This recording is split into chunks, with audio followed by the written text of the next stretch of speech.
Madam President. I've had the privilege to know and to work with many distinguished leaders in Kansas and across the country over the years.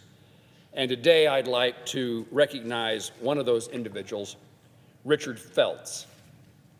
Rich currently serves as our state president of the Kansas Farm Bureau, a position he's held since 2014. Next month, Rich will step down from this role, and he will be greatly missed, as he has always been a champion for agriculture and for preserving the rural way of life we so care about in our great state. For the past 8 years, Rich has advocated for Kansas farmers and ranchers, bringing their challenges here to me, the rest of the congressional delegation, and he's fighting for our policies that support farmers and ranchers, that support agriculture in our state and across the United States. His passion for serving the agricultural community comes from his upbringing in small-town Kansas and the lessons he learned from his parents who farmed before him. Rich has dedicated his life to serving Kansans, and throughout the years, I've always known him to be an example of true servant leadership and dedication to improving the state he loves. Rich's calm guidance and heart for others have been especially felt when disasters strike Kansas and strike Kansas farmers and ranchers. When wildfires, floods, and droughts plagued our state, he could always be counted on to be a consistent and steady voice of advice and empathy for those suffering. And when COVID-19 pandemic caused devastating supply chain issues for our agriculture community, and when they faced challenges and economic fallout from international trade wars, Rich remained reassuring and inspiring example of leadership.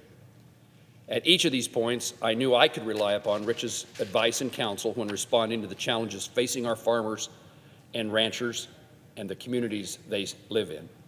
His insight will be sorely missed, although I doubt that we will not rely upon him in the future, despite his retirement as president of Kansas Farm Bureau. We will still be calling upon him for that advice. Before he became president of Kansas Farm Bureau, Rich served as vice president on the board of directors of the Farm Bureau. Throughout his life, he has served on the County Farm Bureau board as county 4-H leader, on Montgomery and Kansas State Extension Council, as chairman of the Southeast Kansas Grain, and as chairman of the Farm Bureau Mutual Holding Company and subsidiary insurance service companies.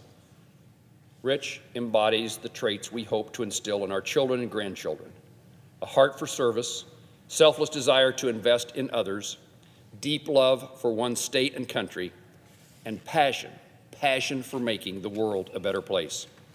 He passed these lessons on to his own daughter, who grew up with a passion for helping others, and who followed in his footsteps by serving as the president of the local Montgomery County Farm Bureau. Fittingly, Rich, a Montgomery County farmer, plans to return to his farm after his time with Kansas Farm Bureau. For Rich and his wife, Shirley, farming is a way of life. Rich's position requires much time away from home, and his wife, Shirley, and 4 children, Cynthia, Darren, Ryan, and Kimberly, have sacrificed much and supported him greatly through the years. To each of them, I say thank you. Rich Feltz is a true leader, and I have been honored to work with him over the years to make certain our state remains a place where all can pursue the American dream. And I would like to ask my colleagues in the United States Senate to join me in recognizing Rich for his dedication to agriculture and his service to the Kansas Farm Bureau and our entire state. I congratulate him on his retirement, and I wish him and his family the very best in the future. Rich, thank you.